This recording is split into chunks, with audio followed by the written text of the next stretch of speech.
എല്ലാ അത്യാധുനിക സൗകര്യങ്ങളും ഇവിടെ കൊണ്ടുവരാമെന്ന് വിചാരിക്കരുത്. വയനാട് കൊണ്ടുവരാമെന്ന് നിങ്ങൾ കരുതരുത്. കാരണം അതിന് പറ്റിയൊരു ഭൂമിശാസ്ത്രം അല്ല. ചരിഞ്ഞു കിടക്കുന്ന ഭൂമിയിൽ താഴെ ഭാഗം കട്ട് ചെയ്ത് മാറ്റിക്കൊണ്ടിരുന്നാൽ മുകളിലോട്ടുള്ള സ്ഥലത്തിന് സ്റ്റെബിലിറ്റി കുറയുമെന്നുള്ളത് വളരെ അടിസ്ഥാന ഭൂമിശാസ്ത്രമാണ്. 3/4 മണിക്കൂർ നേരത്തെ എത്താൻ 25 കിലോമീറ്ററിൻ്റെ കട്ടിന് വേണ്ടി 2200 കോടി രൂപ കൊടുത്ത് ഈ ഒരു പ്രോജക്റ്റ് വേണോ, അതോ നിലവിലുള്ള 5 ചുരം റോഡുകളെ കുറേ കൂടി വീതി കൂട്ടണോ? ഇത്തരം ചോദ്യങ്ങൾ വളരെ പ്രസക്തമായി നേരത്തെ ഉണ്ട്. ഈ എടുക്കുന്ന മണ്ണ് ഇടുന്നതിന് കൃത്യ സ്ഥലം വേണം. അതല്ല അവിടെയല്ല ഇട്ടത്. പിന്നെ കാലാവസ്ഥ മോണിറ്റർ ചെയ്യുന്ന സ്റ്റേഷൻസ് വേണം. എന്തിന്? മഴ ഇങ്ങനെ മാറി മാറി വരുന്നത് അതവിടെ ഇല്ല. ഡീലർഷിപ്പും കാശ് വാങ്ങിക്കും, ഉദ്യോഗസ്ഥനും കാശ് വാങ്ങിക്കും, മറ്റേ ആളും കാശ് വാങ്ങിക്കും. അപ്പോൾ എന്ത് ചെയ്ത് കൊടുക്കും? കോൺട്രാക്ടർ വർക്ക് എടുത്ത് 4 ദിവസം കഴിയുന്നതിനപ്പോൾ എത്തിക്കേണ്ടവർക്കെല്ലാം എത്തിക്കേണ്ട തുക എന്ത് ചെയ്തിരിക്കും? എത്തിച്ചിരിക്കും.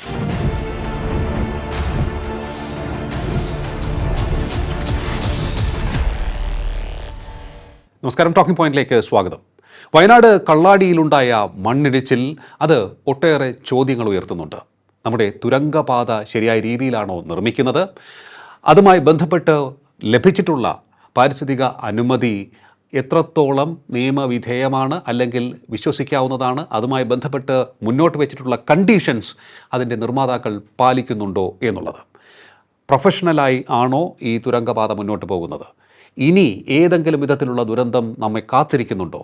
തുരങ്കപാതയുമായി നമ്മൾ ഇനി മുന്നോട്ട് പോകുന്നുവെങ്കിൽ എന്തൊക്കെ കാര്യങ്ങൾ നമ്മൾ ചിന്തിക്കേണ്ടതുണ്ട്? പരിശോധിക്കാം. നമ്മോടൊപ്പം ചേരുന്നു environmental scientist doctor V Subhash Chandrabose. നമസ്കാരം സർ, ടോക്കിംഗ് പോയിന്റിലേക്ക് സ്വാഗതം. നമസ്കാരം സർ. ഈ വിഷയം ദുരന്ത വാർത്ത ആദ്യം എത്തിയപ്പോൾ എല്ലാവരും ചോദിച്ചത് തുരങ്കപാത നിർമ്മാണം ഇതിനൊരു കാരണമായിട്ടുണ്ടോ എന്നുള്ളതാണ്. പിന്നീട് പറഞ്ഞു ഇത് കൂട്ടിയിട്ട മണ്ണ് ഇടിഞ്ഞ് ഉണ്ടായ ദുരന്തമാണ്, നേരത്തെ തന്നെ മുന്നറിയിപ്പ് കൊടുത്തിരുന്നു എന്ന്. ഇപ്പോൾ ഉയരുന്ന മറ്റൊരു ചോദ്യം, കൂടുതൽ ദുരന്തങ്ങൾക്ക് ഈ തുരങ്കപാത നിർമ്മാണം കാരണമാകുമോ എന്നുള്ളതാണ്. അങ്ങനെയുള്ള ആശങ്ക അവിടെ വരുന്നുണ്ട്. 2 കാര്യങ്ങളാണ് എന്നോട് ചോദിച്ചത്. ഒന്നാമത്തെ ചോദ്യം, തുരങ്കപാതയുടെ 18 മീറ്റർ, അതായത് ഇപ്പം മണ്ണ് ഒലിച്ചു വന്നു എന്ന് പറയുന്ന മീനാക്ഷി തോടിൻ്റെ പുഴയുടെ മുകളിലുള്ള മീനാക്ഷി പാലത്തിൻ്റെ പുറത്താണ് മണ്ണ് കൂടുതൽ വന്നത്. അതിൻ്റെ 18 മീറ്റർ മുകളിലാണ് ഉരുൾപൊട്ടൽ ഉണ്ടായത്. പക്ഷേ ഒരു പ്രശ്നം, ചരിഞ്ഞു കിടക്കുന്ന ഒരു ഭൂമിശാസ്ത്ര സ്ഥലത്ത്, ചരിഞ്ഞു കിടക്കുന്ന ഒരു ഭൂമിയിൽ താഴെ ഭാഗം കട്ട് ചെയ്ത് മാറ്റിക്കൊണ്ടിരുന്നാൽ മുകളിലോട്ടുള്ള സ്ഥലത്തിന് സ്റ്റെബിലിറ്റി കുറയുമെന്നുള്ളത് വളരെ അടിസ്ഥാന ഭൂമിശാസ്ത്രമാണ്, ഭൂഗർഭശാസ്ത്രമാണ്. ഇങ്ങനെ നിൽക്കുന്ന ഭൂമിയിൽ ഇങ്ങനെ ഉണ്ടെങ്കിൽ ഇങ്ങനെയാണ് നിൽക്കുന്ന ഭൂമി. അപ്പോൾ അതിൻ്റെ റോക്ക് സ്ട്രക്ചർ ആകട്ടെ, പാറൽ സ്ട്രക്ചർ ആകട്ടെ, വെള്ളത്തിൻ്റെ നീരൊഴുക്കാവട്ടെ, ഇതെല്ലാം ഒരു ബാലൻസിൽ നിൽക്കുന്നതാണ്. അപ്പോൾ ഇവിടെ നമ്മൾ ഒരുപാട് ഡിസ്റ്റർബൻസ് വരുന്നതനുസരിച്ച് ഇവിടെ ഇങ്ങനെയാണ് ഡിസ്റ്റർബൻസ് പോകണം. അപ്പോൾ ഇവിടെ ഡ്രില്ലിംഗ് നടന്നപ്പോൾ സ്വാഭാവികമായിട്ട് ഈ 18 മീറ്ററിനകത്ത് എന്തുണ്ടായിരുന്നിരിക്കാം? ഡിസ്റ്റർബൻസ് ഉണ്ടായിരുന്നിരിക്കാം. അതുകൊണ്ട് കമ്പനി പറയുന്നത് 18 മീറ്ററിനകത്താണ് ഇത് സംഭവിച്ചതെന്ന് പറഞ്ഞ് കമ്പനിക്ക് ഒഴിയാൻ പറ്റില്ല. ഒരു ബഫർ സോണുണ്ട്, ബഫർ സോണിനകത്താണ് ഇത് സംഭവിച്ചത്. എന്നിട്ട് ഇങ്ങോട്ട് വന്നാണ് ഈ മണ്ണെല്ലാം കൂടെ എടുത്തുകൊണ്ട് പോയത്. ഇനി വയനാടിനെ സംബന്ധിച്ചുള്ള കാര്യം ആലോചിച്ചിട്ട് വേണം തുരങ്കപാതയെക്കുറിച്ച് ആലോചിക്കാൻ. വയനാടെന്ന് പറയുന്നത് താമരശ്ശേരി ചുരത്തിൽ നിന്ന് 1100 കിലോമീറ്റർ മുകളിൽ മുതൽ തുടങ്ങി, പിന്നെ 1100 മീറ്റർ മുതൽ തുടങ്ങി 2000-3000 മീറ്റർ വരെ ചേലോമ്പ്ര മലകളുടെ ഒരു പ്ലേറ്റോയാണത്. അതായത് ഒരു താഴെ നിന്നുള്ള ഒരു ഭൂമിശാസ്ത്ര സ്ഥലത്ത് നിന്ന് മാറി ഉയർന്നു നിൽക്കുന്ന വയനാടൻ പ്ലേറ്റോ എന്നാണ് അറിയപ്പെടുന്നത്. വയലുകളുടെ നാടായതുകൊണ്ടാണ് വയനാടായത്. ചേലോമ്പ്ര മലകളാണ് അവിടുത്തെ പ്രധാനപ്പെട്ട മലനിരകൾ. ഈ മലനിരകൾ ഒരു 125 വർഷത്തെ അധിനിവേശമുണ്ട്. അധിനിവേശം എന്ന് പറയുമ്പോൾ 2 തരത്തിലുണ്ട്. നമ്മൾ അധിനിവേശം എന്ന് നോക്കുമ്പോൾ എല്ലാ ആളുകളെ കുറ്റം പറയണ്ട. കാര്യം പട്ടിണി കിടന്ന രാജാവിൻ്റെ കാലത്ത് കപ്പ പോലും കഴിക്കാൻ ഗതിയില്ല, കപ്പയില്ല അന്ന്, പുല്ല് മാത്രം കഴിച്ചു കഴിഞ്ഞിരുന്ന വളരെ ദരിദ്രരായ ജനങ്ങളോട് രാജാവും പറഞ്ഞു കാട് കയറിക്കൊള്ളാൻ പറഞ്ഞു. അങ്ങനെ നാട്ടിൽ നിന്ന് വണ്ടി കൊടുത്ത്, അല്ലെങ്കിൽ വണ്ടിയില്ല, വില്ലുവണ്ടിയും കാളവണ്ടിയിലൊക്കെ കാട്ടിൽ കയറ്റിയ കഥയുണ്ട് നമുക്ക്. അതുകൊണ്ട് നമ്മൾ ഇന്നിരുന്ന് AC റൂമിലോ അല്ലെങ്കിൽ ഇവിടെ സംവിധാനത്തിൽ ഇരുന്നുകൊണ്ട് പണ്ട് കാട് കയറിയ കഥ പറഞ്ഞാലൊന്നും പറ്റത്തില്ല, എന്നതേ നിവർവാകുള്ളൂ. പക്ഷെ അങ്ങനെ കയറിയ കർഷകർ വലിയ ഉപദ്രവമൊന്നും ഉണ്ടാക്കിയിട്ടില്ല. കൃഷി ചെയ്യുന്നു അവർ. പക്ഷെ അതിൻ്റെ പേരിൽ ആര് കയറി? വേറെ കുറച്ച് ആളുകൾ കൂടി അവിടെ കയറിയിട്ടുണ്ട്. കണ്ണൂർ, കാസർഗോഡ് കുറച്ച് കുറവാണ്. കണ്ണൂർ, കോഴിക്കോട്, മലപ്പുറം, തൃശ്ശൂരും കുറച്ച് കുറവാണ്. ഈ 2-3-4 ജില്ലകൾ, കാരണം ഇതിന് വയനാടിന് ആക്സസ് ഉള്ള 4-5 ജില്ലകളിൽ സമ്പന്നരായിട്ടുള്ളവരുണ്ട്. അവരുടെ കയ്യിൽ പണമുണ്ട്, പൊളിറ്റിക്കൽ ബിനാമിയുണ്ട്, പണമുള്ളവരുമുണ്ട്. ഗൾഫിൽ നിന്ന് കൊണ്ടുവന്നിട്ടുള്ള ഒരുപാട് പണമുണ്ട്. ഈ പണം നാട്ടിൽ മുടക്കാനുള്ള സാമൂഹിക സാഹചര്യം നാട്ടിലില്ല. ഒരു വ്യവസായം നടത്താൻ പറ്റില്ല, ഒരു ഫാക്ടറി തുടങ്ങാൻ ഒക്കില്ല, പിന്നെ കൊടി സമരം ബഹളാട്ട, ആ പൈസ ധൈര്യമായിട്ടൊരു മുതലാളിക്ക് മുടക്കാൻ പറ്റില്ല. പിന്നെ ചെയ്യുന്ന എന്താണ്, ടൂറിസത്തിന് മുടക്കാമെന്ന് വിചാരിക്കും. ടൂറിസത്തിന് മുടക്കാൻ പറ്റിയ സ്ഥലം എവിടെയാണ് ഉള്ളത്? മലനിരകളാണ്. അപ്പോൾ വയനാട് കൊള്ളാം, ഊട്ടി പോലെ കിടക്കുകയാണ്. അവിടെ കൊണ്ടുപോയി അവരെന്ത് ചെയ്യും? ആദ്യം ലാൻഡ് വാങ്ങും, പിന്നെ റിസോർട്ട് ഉണ്ടാകും, ടൂറിസം തുടങ്ങും. അതെ. അപ്പം വയനാടിൽ അനധികൃതമായ ഒരുപാട് റിസോർട്ടുകളും ടൂറിസം പോയിന്റുകളും ഉണ്ട്. ഓക്കെ. ഒരുപാടുണ്ട്. അപ്പോൾ മലയുടെ മുകളിൽ കൊണ്ടോ താഴ്വരയിൽ കൊണ്ടോ ഒരു ടൂറിസം പോയിന്റ് വെച്ചാൽ, ഒരു റിസോർട്ട് ഉണ്ടാക്കിയാൽ അവിടത്തേക്കുള്ള റോഡായി, കൺസ്ട്രക്ഷനായി, ഇതെല്ലാം കൂടി ഡിസ്റ്റർബൻസ് ഉണ്ടാക്കും. ഇനി ഒരു കാര്യം കൂടി ഞാൻ വളരെ ആധികാരികമായിട്ടാണ് പറയുന്നത്. ഇതിനകത്തൊരു തർക്കം, ഇത് റെക്കോർഡഡ് ആണ്, വീഡിയോ ആണ്, ഇത് ആർക്കൈവിൽ കിടക്കും, എല്ലാം ലോകം മുഴുവൻ അറിയുന്നതാണ്. വയനാട് ടൂറിസം വഴിതെറ്റി ഓടുകയാണ്. വയനാട് ടൂറിസം വഴിതെറ്റിയാണ് ഓടുന്നത്. കാരണം വയനാടിനപ്പുറത്തുള്ള കൂർഗ്, മൈസൂർ ഭാഗങ്ങളിൽ നിന്ന് കാറെടുത്ത് പെട്ടെന്ന് വയനാട് വരാം. ഓക്കെ. അവിടെ നിന്ന് വരുന്നതിൽ നല്ലൊരു വിഭാഗം ചെറുപ്പക്കാരും കോളേജിൽ നിന്നും അവിടെ നിന്ന് ഇവിടെ നിന്നൊക്കെ ക്ലാസ് കട്ട് ചെയ്തും പലരും ഇങ്ങോട്ട് വരുന്നുണ്ട്. ഓക്കെ. ഒരു സെക്സ് ടൂറിസത്തിൻ്റെ അലകൾ അവിടെ ഉണ്ടെന്ന് എൻ്റെ വാദമല്ല. ചൂരൽമലയിലെ കഴിഞ്ഞ വർഷം അവിടെ ഉരുൾപൊട്ടിയപ്പോൾ ഉരുൾപൊട്ടൽ അതിന് ശേഷം പഠനത്തിന് പോയ നല്ലൊരു സംഘം ആളുകൾ പോയി. അവിടെ നടത്തിയ സെമിനാറിൽ ഞങ്ങൾ പങ്കെടുത്തിരുന്നു. അവിടെ കർഷകർ ഉയർത്തിയ ഒരു വിഷയമാണ് ഞാൻ പൊതുസമൂഹത്തിന്. അവർ പറഞ്ഞു, ഞങ്ങൾക്ക് ഇതുകൊണ്ട് യാതൊരു പ്രയോജനമില്ല ടൂറിസം. കാരണം പൈസ മുടക്കിയിരിക്കുന്ന ആര്? പുറത്തുനിന്ന് വന്നവർ. ഇതിൻ്റെ ഉപഭോക്താക്കളാർ? പുറത്തുനിന്ന് വരുന്നവർ, മറ്റുള്ളവർ. ഞങ്ങൾക്കിവിടെ കുറച്ച് ജീപ്പ് ഓടുന്നു, കുറച്ച് റിസോർട്ടിൽ ഇത് കിട്ടുന്ന വളരെ നാമമാത്രമായ തൊഴിൽ കിട്ടുന്നതല്ലാതെ, ഞങ്ങളുടെ ഭൂമിശാസ്ത്രവും കൃഷിയും വെള്ളവും പരിസ്ഥിതിയൊക്കെ നശിക്കുന്നതല്ലാതെ ഞങ്ങൾക്ക് ഈ ടൂറിസം കൊണ്ട് ഒരു പ്രയോജനമില്ല എന്നാണ് അവരുടെ വാദം. ഓക്കെ. അപ്പം ഒരു വശത്ത് പരിസ്ഥിതി ലോലം എന്നല്ല ഞാൻ പറയുന്നത്, ഒരു വശത്ത് പാരിസ്ഥിതികമായിട്ടുള്ളൊരു പ്രദേശം, മലനിര പ്രദേശം, ഒരു പ്ലേറ്റോ, വയനാടൻ പ്ലേറ്റോ പോലെ നിൽക്കുന്നൊരു സ്ഥലത്ത് ഒരു കാരിയം കപ്പാസിറ്റി ഉണ്ടായിരിക്കും. സ്വാഭാവികമായിട്ട് കാരിയം കപ്പാസിറ്റി ഉണ്ട്, എല്ലാ വസ്തുക്കൾക്കും ഉണ്ട്. വ്യാപകമായി അവിടെ ടൂറിസവും പിന്നെ ബ്രിട്ടീഷുകാരുടെ കാലത്ത് വന്ന പ്ലാന്റേഷൻ്റെ ചിലപ്പോൾ. നമ്മളിപ്പോൾ കഴിഞ്ഞ പ്രാവശ്യം ഉരുൾപൊട്ടിയ സ്ഥലത്ത് ചൂരൽമലയിൽ മോഹൻലാലിനും എന്തുണ്ടായിരുന്നു? അവിടെ ഈ ലാൻഡ് ഉണ്ടായിരുന്നു, കുറേ ലാൻഡുണ്ട്. പിന്നെ അദ്ദേഹം വിറ്റു എന്ന് പറയുന്നു. ചെമ്മണ്ണൂർ, നമ്മളെ ബോബി ചെമ്മണ്ണൂറിന് അവിടെ ലാൻഡുണ്ട്, വലിയ കേസിൽ കിടക്കുകയാണ്.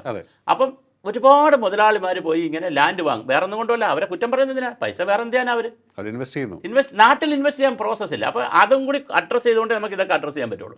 അപ്പോൾ അവരവിടെ പോയി വാങ്ങുന്നു, അങ്ങനെ നടക്കുന്നു.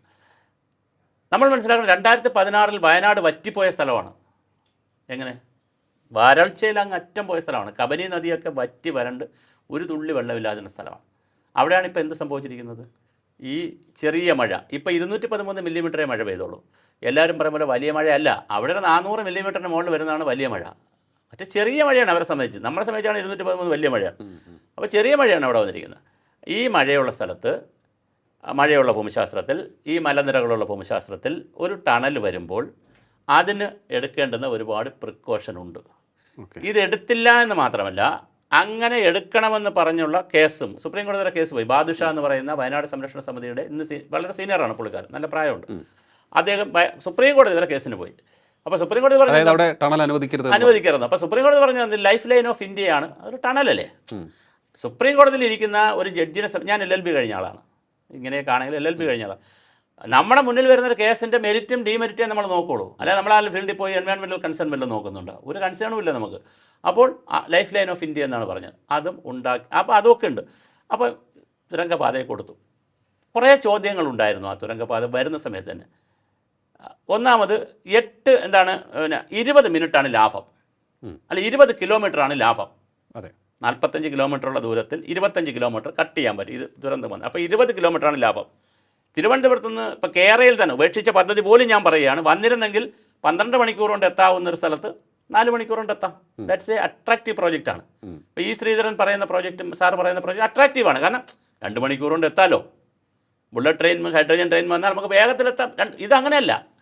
മൊത്തം ലാഭം എന്ന് പറയുന്നത് പിന്നെ 20 കിലോമീറ്റർ 25 കിലോമീറ്റർ കട്ടാവും, 20 കിലോമീറ്ററിലെത്താം. 3/4 മണിക്കൂർ നേരത്തെ എത്താം.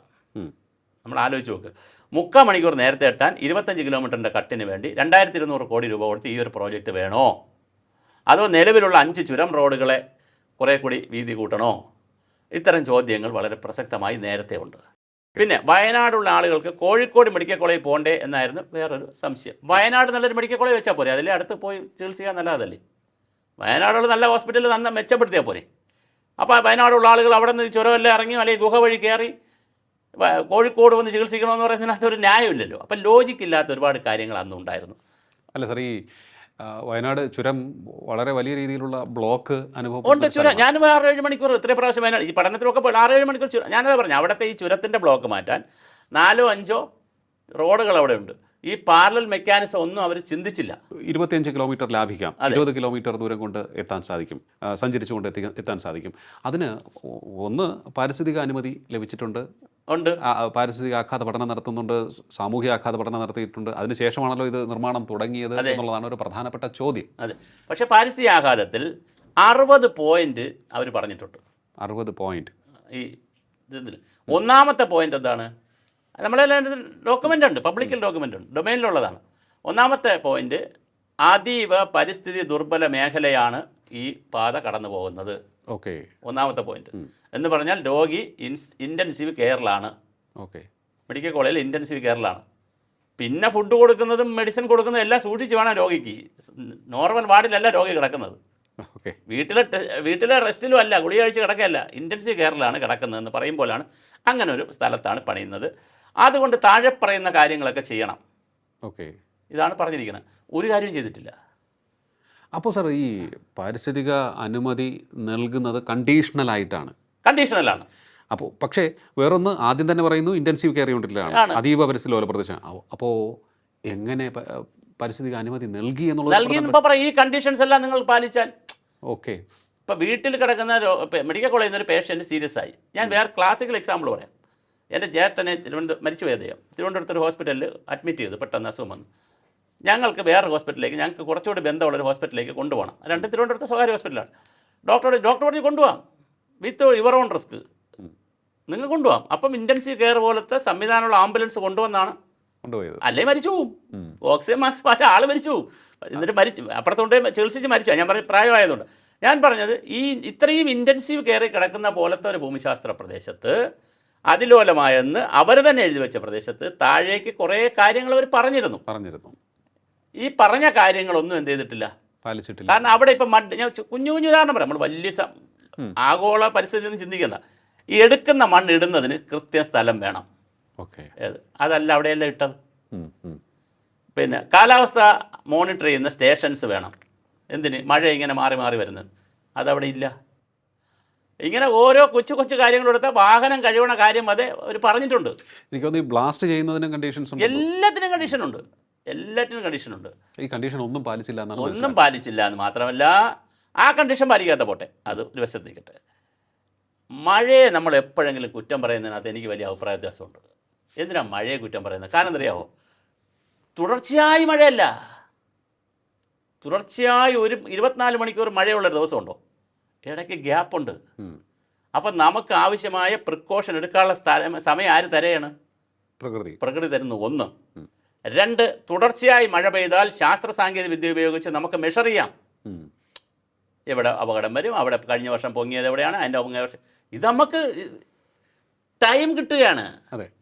അഗ്നിപർവ്വത സ്ഫോടനം നമുക്ക് ടൈം കിട്ടൂല, പെട്ടെന്ന് വരികയാണ്. ഭൂകമ്പം നമുക്ക് ടൈം കിട്ടൂല. ഇടിമിന്നൽ നമുക്ക് ടൈമൊന്നും കിട്ടൂല. ഇടിയിൻ്റെ മിന്നലിൻ്റെ ഇടയ്ക്ക് സമയമൊന്നുമില്ല. പക്ഷെ മഴയ്ക്ക് നമുക്ക് സമയം കിട്ടും. കഴിഞ്ഞ വർഷത്തെ മഴയുണ്ടായപ്പോൾ 3 ദിവസം തുടർച്ചയായി മഴ നിന്നിട്ടാണ് അവിടെ ഈ പ്രശ്നം ഉണ്ടായത്. അപ്പോൾ ഇടയ്ക്ക് 2 ദിവസം ഇല്ലായിരുന്നു, ഇവിടെയും 2 ദിവസം ഉണ്ടായിരുന്നു. അപ്പോൾ മഴ കൂടിയപ്പോൾ ജില്ലാ കളക്ടറേറ്റ് ഡിസാസ്റ്റർ മാനേജ്മെൻറ്റ് അതോറിറ്റിക്കാർ ഒരു കത്ത് കൊടുത്തു എന്ന് പറയുന്നത്, കമ്മിറ്റി കൂടിയിട്ട് കത്ത് കൊടുത്തു എന്ന് പറയുന്നു. കത്ത് കൊടുത്തു എന്ന് മിനിറ്റ്സിലുണ്ടെന്ന് 2 വാദമുണ്ട്, അതിൻ്റെ പുറത്ത് ഡോക്യുമെൻ്റ് വന്നിട്ടില്ല. അവർ പറയുന്നു കത്ത് കൊടുത്തു എന്നും പറയുന്നു, എങ്ങനെ ഈ മണ്ണൊക്കെ മാറ്റണമെന്ന് കത്ത് കൊടുത്തു എന്നും പറയുന്നു, മിനിറ്റ്സിലുണ്ടെന്നും പറയുന്നു. പക്ഷേ എന്തായാലും അത് 1 മാസത്തോളമായി കൊടുത്തിട്ട്. അപ്പോൾ ഇത് ചെളിയും വെള്ളമായിട്ടൊക്കെ അവിടെ കിടക്കുകയാണ്, അവർ മാറ്റുന്നില്ല കമ്പനി. അപ്പോൾ ഉള്ള പ്രശ്നം ആലോചിക്കും. ഡിസാസ്റ്റർ മാനേജ്മെൻറ്റ് ആക്ട് അനുസരിച്ച് മാറ്റിയില്ലെങ്കിൽ നിയമമുണ്ട്. സാധാരണ ഒരു കമ്പനി ചെയ്യുന്ന റോഡാണെങ്കിൽ നമുക്ക് പറയാം, ന്യായം പറയാം. ഇതാകുമ്പോൾ നമുക്ക് എന്ത് കൊടുക്കാം? കളക്ടർക്ക് ഒരു ഇമ്മീഡിയറ്റ് നോട്ടീസ് കൊടുക്കാം, നിർത്തിവെക്കാൻ പോലും നോട്ടീസ് കൊടുക്കാം. വലിയ പവറാണ് ആർക്ക്? കളക്ടർക്ക്. ഏതിൽ? ഡിസാസ്റ്റർ ആക്ടിൽ. പിന്നെ ചീഫ് സെക്രട്ടറിക്ക് വളരെ വലിയ പവറാണ്. എമർജൻസി വരെ പ്രഖ്യാപിക്കാം, ഡിസാസ്റ്റർ എമർജൻസി പ്രഖ്യാപിക്കാം.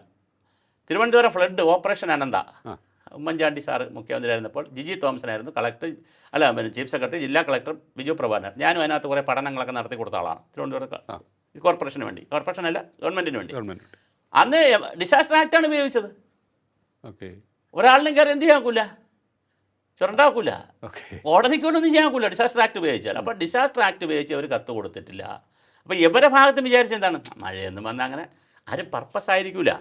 പക്ഷെ എന്തായാലും നമ്മൾ അങ്ങനെ എടുക്കാം, തിരിച്ചെടുത്താൽ പർപ്പസ് ആവേണ്ട വേണ്ട, നമ്മൾ നെഗറ്റീവിലേക്ക് പോണ്ട, ദുരന്തം വരട്ടെ ചെയ്യില്ല. പക്ഷേ എന്താണ്, നെഗ്ലിജൻസ് ഇങ്ങനെ കുറേശ്ശെ വന്നു. കമ്പനിയോട് പറഞ്ഞു, അവർ നേരിട്ട് പറഞ്ഞു, മെമ്പർ പറഞ്ഞു, പ്രസിഡന്റ് പറഞ്ഞു, കമ്പനി കേട്ടില്ല. മഴ വരുന്നു, ഇതിൻ്റെ മോൾ ഭാഗം പൊട്ടുന്നു. മോൾ ഭാഗം പൊട്ടി താഴെ വന്നപ്പോൾ വലിയ ലോഡാണ് കിടക്കുന്നത് താഴെ, അതിനെ കൂടെ എടുത്തുകൊണ്ട് പോയി. മനസ്സിലായില്ല? അപ്പോൾ ഇത് കൃത്യമായി ഞാൻ പറഞ്ഞില്ലേ, കൺസ്ട്രക്ഷനിൽ തന്നെ ഒരുപാട് ആശങ്കകൾ ഉണ്ടായി. അങ്ങ് പറഞ്ഞ ഒരു പോയിന്റിൽ ഏറ്റവും ആശങ്കപ്പെടുത്തുന്നത് കണ്ടീഷൻസ് മുന്നോട്ട് വെച്ച് കൊടുത്ത അനുമതി, ആ കണ്ടീഷൻസ് പാലിച്ചില്ല എന്നുള്ളതാണ്. പാലിച്ചില്ല. ഇത് കണ്ടീഷൻസ് പാലിക്കുന്നുണ്ടോ എന്ന് ഉറപ്പുവരുത്തേണ്ട ബാധ്യത ആർക്കാണ്? ബാധ്യതയില്ല, ആർക്കുമില്ല. കാരണം ഈ കണ്ടീഷൻ എന്ന് ഇത് അതിൻ്റെ നല്ല തമാശയാണ്. ഒരു സെക്കൻഡോട് ഞാൻ പറഞ്ഞു തീർക്കാം, ഒരു മിനിറ്റ് കൊണ്ട് പറഞ്ഞു തീർക്കാം. 62 മുതലാണ് ഈ ലോകത്ത് പരിസ്ഥിതിയുടെ ഒരു ചർച്ച വരുന്നത്. 1962 ഈ സൈലന്റ് സ്പ്രിങ്ങിൻ്റെ പുസ്തകം വരുന്നു, റേച്ചൽ ഗേഴ്സൺ, അതൊക്കെ നമ്മൾ വായിച്ചിട്ടുള്ളതാണ്.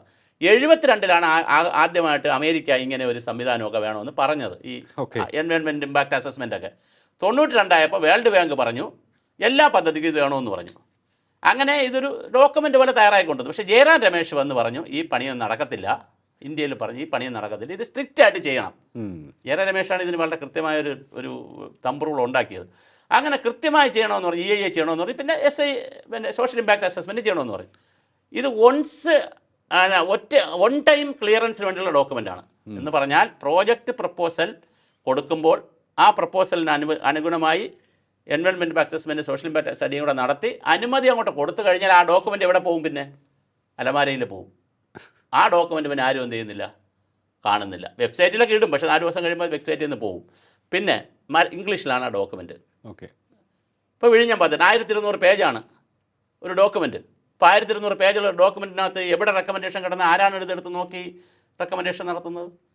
അപ്പോൾ ഇത് മലയാളത്തിലാക്കി ജനങ്ങളൊക്കെ പഠിപ്പിക്കേണ്ട ജനങ്ങളെ പഠിപ്പിച്ച് ഉദ്യോഗസ്ഥരെ പഠിപ്പിച്ച്. ഇപ്പോൾ ബംഗാളിൽ നിന്ന് വന്ന് കിടക്കണം ജീവനക്കാർ, എവിടെ പണിയെടുക്കുന്ന തൊഴിലാളികൾ, ബംഗാളിൽ നിന്ന് വന്ന് കിടക്കുന്ന തൊഴിലാളികളാണ് അവിടെ പണിയെടുക്കുന്നത്. ഈ മരിച്ചതുവരാണ്. അവർക്ക് എന്താണ് ഇത് അവർക്ക് എങ്ങനെയാണ് ഈ പ്രിക്കോഷനൊക്കെ അവർക്ക് മനസ്സിലാവുന്നത് എങ്ങനെയാണ്? ഈ EIA റിപ്പോർട്ടിൽ ഇങ്ങനെയൊക്കെ എഴുതി വെച്ചിരിക്കുന്നതെന്ന്. അപ്പോൾ EIA മോണിറ്റർ ചെയ്യാൻ ഇവിടെ എന്തില്ല, ഒരു സംവിധാനമില്ല. അത് ഏറ്റവും വലിയ ലാക്കുണ. അല്ല, അത് ഈ തദ്ദേശ സ്ഥാപനങ്ങൾക്ക് അത് മോണിറ്റർ ചെയ്യാൻ സാധിക്കും. മോണിറ്റർ ചെയ്യാം, പക്ഷേ ഞാൻ പറഞ്ഞു തദ്ദേശ സ്ഥാപനം മോണിറ്റർ ചെയ്യൂല. നമ്മുടെ നാട് പ്രധാനമായിട്ട് ഭരിക്കുന്നത് ആരാ? ഒന്ന് പൊളിറ്റിക്കൽ ലീഡർഷിപ്പ്, അവരോടൊപ്പം ബ്യൂറോക്രസി, അവരോടൊപ്പം കോൺട്രാക്ടർമാരും. ഇത് മൂന്നും വരുമ്പോൾ കൺസ്ട്രക്ഷൻ എല്ലാം നടത്തുന്ന കോൺട്രാക്ടർമാരല്ലേ, മോണിറ്റർ ചെയ്യാനും പ്രോജക്റ്റൊക്കെ തയ്യാറാക്കുന്ന ഉദ്യോഗസ്ഥരല്ലേ. ഇത് പൊളിറ്റിക്കൽ ക്ലിയറൻസ് കൊടുക്കുന്ന പൊളിറ്റിക്കൽ ലീഡർഷിപ്പ് അല്ലേ. കറക്റ്റ്. ഇത് ചില പ്രോജക്റ്റിൽ അഗളിയാവും, കാശ് വാങ്ങുന്നവരായിരിക്കും. പൊളിറ്റിക്കൽ ലീഡർഷിപ്പും കാശ് വാങ്ങിക്കും, ഉദ്യോഗസ്ഥനും കാശ് വാങ്ങിക്കും, മറ്റേ ആളും കാശ് വാങ്ങിക്കും. അപ്പോൾ എന്ത് ചെയ്ത് കൊടുക്കും? കോൺട്രാക്ടർ വർക്ക് എടുത്ത് 4 ദിവസം കഴിയുന്നതിനപ്പോൾ എത്തിക്കേണ്ടവർക്കെല്ലാം എത്തിക്കേണ്ട തുക എന്ത് ചെയ്തിരിക്കും? അത് വാങ്ങാത്ത ഉദ്യോഗസ്ഥനും അത് വേണ്ടാന്ന് പറയുന്ന പൊളിറ്റിക്കൽ ലീഡർഷിപ്പിനുമായി മാത്രമേ ഇത് നന്നായിട്ട് മുന്നോട്ട് പറ്റൂ.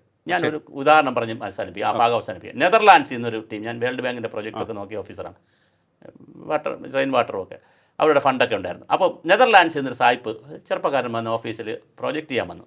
അപ്പോൾ അയാളോട് സംസാരിച്ചപ്പോൾ അവൻ പറഞ്ഞു ഞങ്ങളുടെ നാട്ടിലും കറപ്ഷനുണ്ട്. Corruption is a global phenomena. Indira Gandhi പറഞ്ഞോളൂ, എവിടെ ഡെവലപ്മെൻ്റ് ഉണ്ടോ കറപ്ഷനുണ്ട്. Corruption is a integral part of development ഉണ്ട്.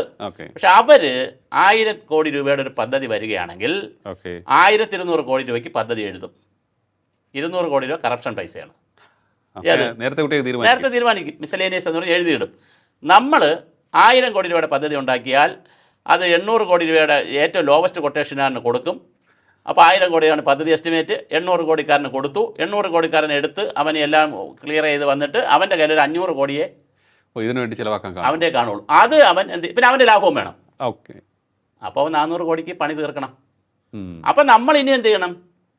ഞാൻ ഒരു തമാശയായിട്ടാണ് പറയുന്നത്, നമ്മൾ സീരിയസ് ആയിട്ട് ചിന്തിക്കാനാണ്, എല്ലാവരും ചിന്തിക്കേണ്ടതാണ്. അതായത് പ്രോജക്റ്റ് കോസ്റ്റിൽ ഒരു 10% എന്ത് വയ്ക്കണം? അഴിമതി പൈസ. അങ്ങനെ ഹെഡ് വയ്ക്കാൻ പറ്റില്ല. അതുകൊണ്ട് മിസലേനിയസ് എന്നോ കൺസൾട്ടിങ് ഫീസ് എന്നോ, അവർ കൺസൾട്ടിങ് ഫീസ് എന്നാണ് വയ്ക്കുന്നത്, എന്തായാലും വെച്ചിട്ട് കൊടുക്കുക. അതിനകത്തുനിന്ന് കളിക്കാൻ പറയണം. ഓക്കെ ഇത് പ്രോജക്റ്റിന്റെ ഡോക്യുമെന്റിന്റെ പണത്തിൽ കിടന്ന് കളിക്കുകയാണ്. ഓക്കെ. അപ്പം അഴിമതിയാണ്, അപ്പം സ്വജനപക്ഷപാതമാണ്. പിന്നെ ഈ എൻവയോൺമെന്റൽ ക്ലിയറൻസ് കൊടുക്കുന്നതിൽ ഈ പറഞ്ഞ 60 കാര്യത്തിൽ എല്ലാം അനാമത്ത് ചിലവാണ്. പിന്നെ ടണൽ എക്സ്പെർട്ടുകളും ആയിരിക്കില്ല തൊഴിലാളികൾ, എഞ്ചിനീയർ എക്സ്പെർട്ട് ആയിരിക്കും ചിലപ്പോൾ. ഈ തൊഴിലാളികളൊക്കെ ടണൽ എക്സ്പെർട്ടുകളൊന്നും ആയിരിക്കണമെന്നൊന്നുമില്ല. അപ്പോൾ ഈ പ്രൊഫഷണലിസം അവിടെ എത്രത്തോളം ഉണ്ടാകും? 5% പോലും ഇല്ലല്ലോ, എങ്കിൽ പിന്നെ ഇത് സംഭവിക്കില്ലല്ലോ. ഓക്കെ. ഞാൻ പറഞ്ഞ നമ്മൾ മലേഷ്യയിൽ പോയി, ഞാൻ മറ്റ് രാജ്യങ്ങളൊക്കെ പോകുന്നില്ല, മലേഷ്യയിൽ പോയി കഴിഞ്ഞാൽ ഇതിനേക്കാൾ സെൻസിറ്റീവായ ഒരു ഹില്ലിൻ്റെ പുറത്താണ് അവർ. ഗാംബ്ലിങ്ങിൻ്റെ വലിയ സ്റ്റേഷനാണ്, ലോകം മുഴുവൻ അവിടെ വരുന്ന ഗാംബ്ലിങ്, ഏഷ്യയിലെ നല്ലൊരു ശതമാനം ആളുകൾ വരുന്നൊരു ഗാംബ്ലിംഗ് ഒക്കെ ഉള്ള ഹോട്ടലും വലിയ സംവിധാനമാണ്. പക്ഷേ മലയുടെ മണ്ടയിലാണ്. ദുബായിൽ കടലിൻ്റെ അടിയിലാണ് ഏത് റോഡും പിന്നെ ഹോട്ടലുണ്ട്. നമ്മൾ കടലിൻ്റെ അടിയിൽ പോയി കഴിഞ്ഞാൽ ഹോട്ടലിൽ കയറാം, അടുത്ത ഹോട്ടലിൽ കയറാം. അതിനകത്തുള്ള എത്രയോ സ്ഥലങ്ങളിൽ നമ്മൾ നെറ്റൊക്കെ അടിച്ചു പോയി കഴിഞ്ഞാൽ പർവ്വതങ്ങളെ തമ്മിൽ ബന്ധിപ്പിച്ചുകൊണ്ടുള്ള എത്ര വലിയ ടൂറിസം ഉണ്ട്. പക്ഷെ അതിൽ ഭയങ്കര പ്രൊഫഷണലാണ്. ഓക്കെ. നമുക്ക് അങ്ങനെയും ചിന്തിക്കാൻ പറ്റില്ല. നമ്മുടെ ഒരു സംവിധാനം വെച്ച് അവിയൽ തട്ടുകൂട്ട് കുടുംബശ്രീ പരിപാടി, കുടുംബശ്രീ കുറ്റം പറയല്ല കേട്ടോ, നമ്മൾ ഈ തട്ട് പരിപാടി കുടുംബശ്രീ ഞാൻ പറയാൻ കാര്യം തരാമോ, ഞാൻ പെട്ടെന്ന് എൻ്റെ മനസ്സിൽ വന്നെന്തറിയോ, ഡാമുകളിൽ മണൽ കിടക്കുന്നു. അപ്പോൾ ഇടതുപക്ഷ ജനാധിപത്യ മുന്നണിയുടെ മുമ്പ്, ഞാൻ പറയുന്നതിൽ കുഴപ്പമില്ല, ആരെന്ന് പറയുന്നതിൽ കുഴപ്പമില്ല, ഇടതുപക്ഷ ജനാധിപത്യ മുന്നണിയുടെ ഒരു തീരുമാനം വന്നു, ഡാമുകളിലെ മണൽ വാരി കഴിഞ്ഞാൽ ഗുണമല്ലേ, നല്ലതല്ലേ, മണലില്ലാതെ കിടക്കണല്ലേ, ഡാമുകളിലെയാണ്, നദിയിലല്ല. പ്രോജക്റ്റ് വയ്ക്കാൻ പറഞ്ഞു. അപ്പോൾ ഡോക്ടർ തോമസ് ഐസക്ക് പറഞ്ഞു നമുക്ക് എന്ത് ചെയ്യാം, മണൽ വാരാം. അന്ന് 10 വർഷം മുമ്പ് 3 കോടി രൂപ മറ്റോ ഉണ്ടെങ്കിൽ ഒരു മെഷീൻ കിട്ടും, ജപ്പാനി മറ്റോ ആണ്. അത് കൊണ്ട് വെച്ച് കഴിഞ്ഞാൽ അവൻ മണൽ സക്ക് ചെയ്യും, ഡ്രൈ ആക്കും, വേർതിരിക്കും, പല ലെയറിലൂടെ പോകുമ്പോൾ പല ഘട്ടത്തിലൂടെ പോയി കഴിയുമ്പോൾ പല ലെവൽ മണൽ കിട്ടും, പേസ്റ്റ് എല്ലാം പോവും. അങ്ങനെ ഡ്രയർ ചെയ്ത് മണൽ നമുക്ക് കിട്ടും. 3 കോടി 4 കോടിയാണ് പക്ഷി. നമ്മളെടുത്ത തീരുമാനം എന്താ പറയുക, എന്തിന് നമുക്ക് കുടുംബശ്രീ ഏൽപ്പിച്ചു. അപ്പോൾ ജില്ലാ പഞ്ചായത്ത് പ്രസിഡന്റ് ആനാവൂർ നാഗപ്പൻ, എനിക്കെല്ലാം വേണ്ടപ്പെട്ടവരാണ്, അറിയാവുന്നവരാണ്, വേണ്ടപ്പെട്ട മീൻസ് അറിയാമെന്ന്, ഞാൻ സെക്ടറിലൊക്കെ നിൽക്കുന്നു. അതേപോലെ നമ്മുടെ കുടുംബശ്രീ സ്ത്രീകളെല്ലാം ചെയ്യില്ല എന്ന് പറഞ്ഞ് അരുവിക്കരയിൽ സ്റ്റാർട്ട് ചെയ്ത്. ഈ കുടുംബശ്രീ സ്ത്രീകളെ കൊണ്ട് പറ്റുമോ ഈ അരുവിക്കര ഡാമിലെ മണൽ അത്രയും വാരി ചെളി നീക്കി കൊണ്ടുപോകാൻ പറ്റുമോ? ശരിയാണ്. അവിടെ പ്രൊഫഷണലിസമാണ് വേണ്ടത്, അവിടെ ടെക്നോക്രാറ്റാണ് വേണ്ടത്. അപ്പം നമ്മൾക്ക് ടെക്നോക്രാറ്റുകളും പ്രൊഫഷണലിസവും നമ്മൾ കൊണ്ടുവരാതെ, മെക്കനൈസേഷൻ കൊണ്ടുവരാതെ, നമ്മളിങ്ങനെ ആയാറാം കയറാൻ ഉത്സവമാണ്, ജനകീയ ഉത്സവമാണ് നമ്മളെ പരിപാടികളെല്ലാം. ഓക്കെ. അത് പറ്റില്ല. ടെക്നോളജി വേണ്ടിടത്ത് നമുക്ക് എന്ത് തന്നെ വേണം, ടെക്നോളജി വേണം. ടെക്നോക്രാറ്റ് വേണ്ടിടത്ത് ടെക്നോക്രാറ്റ് തന്നെ വേണം. പ്രൊഫഷണലിസം വേണ്ടിടത്ത് പ്രൊഫഷണലിസം തന്നെ, വേറെ എല്ലാം മാറി നിന്ന് കൊടുക്കണം, വേറെ ന്യായമൊന്നുമില്ല അവിടെ. ഓക്കെ. അത് ചെയ്യുന്നില്ല കേരളത്തിൽ. പ്രോജക്റ്റുകളിൽ നിന്നുള്ളത് വലിയ ദുരന്തമാണ്. ഒന്നുകിൽ തുടങ്ങും മുമ്പേ 1000 വട്ടം ആലോചിക്കണം, ആ ഒരു ന്യായം ഉണ്ടല്ലോ. ഒരു വസ്തു തുടങ്ങുന്ന നമ്മൾ 1000 വട്ടം ആലോചിക്കണം. തുടങ്ങിക്കഴിഞ്ഞാൽ പിന്നെ എന്ത് ചെയ്യണം, ഇത് പൂർത്തിയാവുന്നതിന് മുമ്പേ 1000 വട്ടം ഇത് ചിന്തിച്ച് കൊണ്ടുപോകണം. ഇത് തുടങ്ങുന്ന മുമ്പേയും ആലോചിച്ചില്ല. അതൊരു പിന്നെ ഒരു കാര്യം കൂടി അത് പറഞ്ഞപ്പോഴാണ്, താങ്കൾ ഏത് പ്രോജക്റ്റ് വേണോ കേരളത്തിലും ഇന്ത്യയിലും ചിന്തിച്ച് നോക്കൂ. ആദ്യം പൊളിറ്റിക്കൽ ലീഡർഷിപ്പ് എന്ത് ചെയ്യും, പദ്ധതി അങ്ങ് പ്രഖ്യാപിക്കും. പദ്ധതി പ്രഖ്യാപിച്ചതിന് ശേഷമാണ് എന്ത് നോക്കുന്നത്, എൻവയോൺമെൻറ്റ് ഇമ്പാക്റ്റ് അസസ്മെൻറ്റ്. ഓക്കെ. തിരിച്ചു വരേണ്ട കാലം കഴിഞ്ഞു. ഗവൺമെൻറ് പറയുന്നത് എന്താണ്, ക്യാബിനറ്റിൽ ഇങ്ങനെ ഒരു പദ്ധതി വന്നു, അല്ലെങ്കിൽ ഏതെങ്കിലും ഒരു ഐഡിയ എവിടെ നിന്നെങ്കിലും ഉള്ള വരുന്നത്, അല്ലെങ്കിൽ ഒരു പ്രപ്പോസൽ കിട്ടി, ഞങ്ങളിത് ആർക്ക് കൊടുത്തിരിക്കുന്നു, environment impact assessment social impact assessment നടത്താൻ കൊടുത്തിരിക്കുന്നു. അവർ പറയുകയാണെങ്കിൽ ഞങ്ങൾ ഈ പദ്ധതി എടുക്കും. അതാണ് നല്ലത്, അതാണ് കറക്റ്റ്. ഇതങ്ങനല്ല. ഇത് പിണറായി വിജയൻ എന്ന് പറഞ്ഞ മുഖ്യമന്ത്രി ആദ്യം അങ്ങ് പ്രഖ്യാപിക്കുകയാണ്, വയനാട് തുരങ്കപാത വരും. ഉടനെ PWD മന്ത്രി, പൊതുമരാമത്ത് വകുപ്പ് മന്ത്രി അങ്ങോട്ട് എന്ത് ചെയ്യാണ്, അടുത്ത പ്രഖ്യാപനം നടത്തുകയാണ്. സ്വപ്ന പദ്ധതിയായി, ചാനലായി, ചർച്ചയായി, ചാനലുകളിൽ വലിയ ചർച്ചയായി, ഒക്മാറ്റിക് ഷോയായി, റിയാലിറ്റി ഷോയായി, വേണ്ട ബഹളമായി. അപ്പം തന്നെ ഉദ്യോഗസ്ഥന്മാർക്കറിയാം ഇത് ഒപ്പിച്ചെഴുതി കൊടുക്കണമെന്ന്. അപ്പോൾ അയാളെ ചിന്ത എന്താണ്, ഇനിയിപ്പം പൊളിറ്റിക്കലി ഇത് ഡിസൈഡഡ്, നമ്മളിതിൻ്റെ കൂടെ നിന്ന് മാക്സിമം അടിച്ച് മാറ്റുന്നതിനെക്കുറിച്ച് മാത്രം ആലോചിച്ചാൽ മതി, എഴുതി തള്ളും. ഏത് ഞാൻ പറഞ്ഞ പോയിന്റ് മനസ്സിലായോ? അപ്പോൾ തിരിച്ച് ചിന്തിക്കണം. ഒരു ഐഡിയ വന്നാൽ അപ്പം തന്നെ ആ ഐഡിയ എടുത്ത് ആർക്ക് കൊടുക്കണം? എൻവയോൺമെന്റൽ അസസ്മെന്റ് ടീമിന്. ഇപ്പം ഞാനൊരു ചെറിയ ഉദാഹരണം, VD സതീശൻ ചെയ്ത ഒരു നമുക്ക് അഡ്മയർ ചെയ്യേണ്ട ഒരു അഡ്മയർ ചെയ്യണോ? കറക്റ്റ്. ഈ ശ്രീധരൻ ഒരു പ്രപ്പോസൽ കൊടുത്തു. VD സതീശൻ മുഖ്യമന്ത്രി എന്താ ചെയ്തത്, പ്രഖ്യാപിക്കുകയല്ല ചെയ്തത്. അദ്ദേഹം ഒരു 4 അംഗ കമ്മിറ്റിയെ വെച്ചു, ആ കമ്മിറ്റിയിൽ പരിശോധിക്കാൻ കൊടുത്തു. ആ കമ്മിറ്റിയിൽ ഒരു എൻവയോൺമെൻറ്റുമായിട്ട് നിൽക്കുന്ന ഒരു തണൽ ശ്രീധരനെയും കൂടി വെച്ചു. 4 പേരെ വെച്ചിട്ട് ആ കമ്മിറ്റി പറയട്ടെ, എന്നിട്ട് പ്രഖ്യാപിക്കാം. അതെ. ഇത് പ്രഖ്യാപിച്ചതിന് ശേഷം പിന്നെ കമ്മിറ്റി എന്തിനാണിത്? ഇനിയെങ്കിലും ഇത് പ്രൊഫഷണലി മുന്നോട്ട് കൊണ്ടുപോകണം, ഇല്ല എന്നുണ്ടെങ്കിൽ പണിയാണ്, വലിയ പണിയാണ് എന്നാണോ ഈ പ്രകൃതി പറയുന്നത്? ഏത് രീതിയിലായിരിക്കണം ഇനി അങ്ങോട്ടുള്ള അപ്രോച്ച്? രണ്ട് കാര്യങ്ങളാണ്.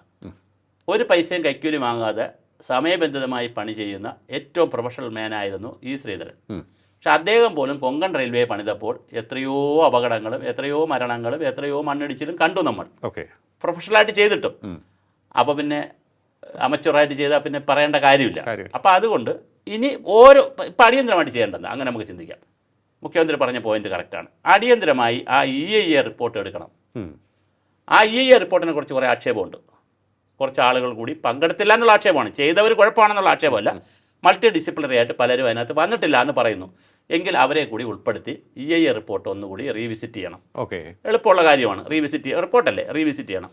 2, അത് മോണിറ്റർ ചെയ്യാനുള്ള സംവിധാനം ഉണ്ടാവണം. അതിനകത്ത് പറഞ്ഞിരിക്കുന്ന പ്രിക്കോഷൻസ് എല്ലാം ചെയ്യുന്നുണ്ടോ ഒന്ന് മോണിറ്റർ ചെയ്യാൻ ഒരു പ്രോജക്റ്റ് തീരുന്നവരെ മോണിറ്ററിംഗ് ഉണ്ടാവണം. പ്രോജക്റ്റ് കഴിഞ്ഞ് വേറൊരു മോണിറ്ററിംഗ്, 2 ടൈപ്പ് മോണിറ്ററിംഗ് ആണല്ലോ. കൺസ്ട്രക്ഷൻ ഒരു മോണിറ്ററിംഗ്, കൺസ്ട്രക്ഷൻ കഴിഞ്ഞ് ഈ മോണിറ്ററിംഗുള്ള ഫെസിലിറ്റി ഉണ്ടാവണം. പിന്നെ ഇത് വളരെ പ്രൊഫഷണലായിട്ട് ചെയ്യണം. സീരിയസ് ആയിട്ടുള്ള മോണിറ്ററിംഗ് സംവിധാനം ഉണ്ടാക്കണം. മന്ത്രിയൊക്കെ ഉണ്ടല്ലോ, വയനാട് സിദ്ദിഖ് മന്ത്രിയൊക്കെ ഉണ്ട്. അവരുടെയൊക്കെ നേതൃത്വത്തിൽ നല്ല കമ്മിറ്റിയൊക്കെ വെച്ച് ഇത് ദൈനംദിന ആക്ടിവിറ്റി എന്ത് ചെയ്യണം, ഒന്ന് പ്രോഗ്രസ് ഒന്ന് നോക്കി ആ രീതിയിൽ ചിന്തിക്കണം. ഉപേക്ഷിക്കാൻ പറ്റുമെങ്കിൽ അത് വേറെ വിഷയം. അത് ഇനി എനിക്കറിയത്തില്ല, അതിൻ്റെ സാങ്കേതികത്വവും പണച്ചെലവും ഒക്കെ ഉണ്ടായിരുന്നല്ലോ. അത് പിന്നെ ബ്ലാങ്കായിട്ട് എന്നോട് ചോദിച്ചാൽ അത് ഉപേക്ഷിക്കണമാണോ നല്ലത്, പണിയണമാണോ നല്ലതെന്ന് ചോദിച്ച് പണിഞ്ഞ് അപകടം ഉണ്ടാക്കുന്നതിനേക്കാൾ നല്ലത് ഉപേക്ഷിക്കുന്നതാണെന്ന് പറയേണ്ടി വരും. പക്ഷേ അതിനേക്കാൾ നന്നായിട്ട് പണിയുമെങ്കിൽ അവർ പണിയട്ടെ. പണിയുമ്പോൾ പക്ഷേ എന്തുണ്ട്, ഈ പ്രിക്കോഷൻസ് മുഴുവൻ എടുക്കാൻ തയ്യാറായിരിക്കണം. അതിൽ ഒരു കോംപ്രമൈസ് ഉണ്ടാക്കരുത്. ഏത് കോംപ്രമൈസ് ഉണ്ടാക്കുന്നതും നമുക്ക് ദുരന്തങ്ങൾ തന്നെ വിളിച്ചു വരും. അപ്പോഴും ഞാൻ ഒരു കാര്യം ഇവിടെ പറഞ്ഞ് അവസാനിപ്പിക്കാം, ലാസ്റ്റ് പോയിന്റ്. അപ്പോഴും മുല്ലപ്പെരിയാർ പോലെ ഇതൊരു തലയ്ക്ക് മുകളിൽ നിൽക്കുന്ന വാളായിട്ട് വയനാട് നിൽക്കും. ഇന്നല്ലെങ്കിൽ നാളെ അങ്ങനെ ഉണ്ട്. അത് വരുന്ന അവിടുത്തെ ഭൂമിശാസ്ത്രപരമായ ഘടനയ്ക്ക് മാറ്റം വരുന്നതനുസരിച്ച് ഇതിനും അപകടങ്ങൾ വരാം. ഒരു താഴ്ന്ന ഇപ്പോൾ തിരുവനന്തപുരത്ത് പൂജപ്പുരയെന്ന് ഈസ്റ്റ് പോർട്ട് വരെ നമ്മുടെ എയർപോർട്ട് വരെ ഒരു തുരങ്കം പറയുന്നുണ്ട് ഈ ശ്രീധരൻ്റെ പ്രോജക്റ്റിൽ, നമ്മുടെ ഈ റെയിൽവേ പ്രോജക്റ്റിൽ. അതുപോലെ അല്ല. പക്ഷേ അത് പരിസ്ഥിതി ലോല പ്രദേശമായത്, അത് പരിസ്ഥിതി മാത്രമല്ല ഹൈറ്റ് എല്ലാം ഉണ്ടല്ലോ. ഒരുപാട് മല, ഹൈറ്റ്, ഒരുപാട് വലിയ വ്യത്യാസമുള്ള സ്ഥലമാണ്. അപ്പോൾ അവിടെ ചെയ്യുമ്പോൾ 10 വട്ടം ആലോചിക്കണം. അവിടെ ജനങ്ങളോട്, ഇത് കേൾക്കുന്ന വയനാടുകാരോട് പറയണം, നിങ്ങൾക്ക് എല്ലാ വികസന സുഖവും ഉണ്ട്, പക്ഷേ ഒരുപാട് സുഖം വേണമെങ്കിൽ നിങ്ങൾ എന്ത് ചെയ്യണം, ദയവായി അവിടെ നിന്ന് മാറി മറ്റ് ടൗണിലേക്ക് പോയി താമസിക്കണം. എല്ലാ അത്യാധുനിക സൗകര്യങ്ങളും ഇവിടെ കൊണ്ടുവരാമെന്ന് വിചാരിക്കരുത്. വയനാട് കൊണ്ടുവരാമെന്ന് നിങ്ങൾ കരുതരുത്. കാരണം അതിന് പറ്റിയൊരു ഭൂമിശാസ്ത്രം അല്ല. അതിന് പറ്റിയൊരു ഭൂമിശാസ്ത്രമല്ല തീരപ്രദേശത്ത് താമസിക്കുമ്പോൾ തീരത്തിൻ്റെ സ്വഭാവം നമ്മൾ കണക്കിലെടുക്കണം. മലയിൽ താമസിക്കുമ്പോൾ മലയുടെ സ്വഭാവം കണക്കിലെടുക്കണം. അത് കണക്കിലെടുത്തുകൊണ്ടുള്ള ക്യാരിയിങ് കപ്പാസിറ്റിയും ജീവിതശൈലിയും ഉള്ളവർക്ക് അവിടെ തുടരാം, അല്ലാത്തവർക്ക് പോകാം. താഴെ നിന്ന് അതിൽ പറ്റുമെന്നുള്ളവർക്ക് അങ്ങോട്ടും പോകാം. ഒരു ഇൻ്റർചേഞ്ച് ഉണ്ടല്ലോ. ഏറ്റവും ചുരുക്കി പറഞ്ഞാൽ നമ്മൾ വളരെ പരിസ്ഥിതിയെ തകർക്കുന്ന രീതിയിലുള്ള പദ്ധതികളുമായി മുന്നോട്ട് പോകാതിരിക്കുക. മറ്റ് ഓപ്ഷൻസ് ഉണ്ടെങ്കിൽ അത് പരമാവധി പ്രയോഗത്തിൽ വരുത്തുവാൻ ശ്രമിക്കുക എന്നുള്ളതാണ് അദ്ദേഹം പറഞ്ഞിരിക്കുന്നത്. ഇത്തരത്തിലുള്ള റിസ്കി ആയിട്ടുള്ള പ്രോജക്റ്റ് ഏറ്റെടുത്താൽ അങ്ങേയറ്റം പ്രൊഫഷണലായിരിക്കണം. നൽകുന്ന മാർഗരേഖയനുസരിച്ച് മാത്രമേ പോകാൻ പാടുള്ളൂ. ഒരു കാരണവശാലും അണുകിട വ്യതിചലിക്കാൻ പാടില്ല. കൈക്കൂലിക്ക് വേണ്ടി അവിടെ വീഴ്ചകൾ വരുത്തരുത്. അങ്ങനെയുള്ള വീഴ്ചകൾ വരുത്തുമ്പോൾ അവിടെ പ്രകൃതിയുടെ ഭാഗത്തു നിന്നുണ്ടാകുന്ന തിരിച്ചടി അതിഗുരുതരമായിരിക്കും. അതിനെ താങ്ങുവാൻ നമുക്ക് ശേഷിയുണ്ടാവില്ല. അതാണ് ഇത്തരത്തിലുള്ള ഒട്ടേറെ വിഷയങ്ങൾ നമുക്ക് മുന്നിലുണ്ട്. അതിലൊക്കെ തന്നെയുള്ള ഒരു തുടക്കമാണ് ഇന്നത്തെ ഈ ടോക്കിംഗ് പോയിൻ്റ് എപ്പിസോഡ്. വളരെയധികം നന്ദി സാർ, ഇത്രയും സമയം ടോക്കിംഗ് പോയിൻറ്റുമായി സംസാരിച്ചു. ടോക്കിംഗ് പോയിൻറ്റിൻ്റെ ഈ അധ്യായം ഇവിടെ പൂർണ്ണമാകുന്നു. ഇനി അടുത്ത എപ്പിസോഡിൽ കാണാം നമുക്ക്. നമസ്കാരം.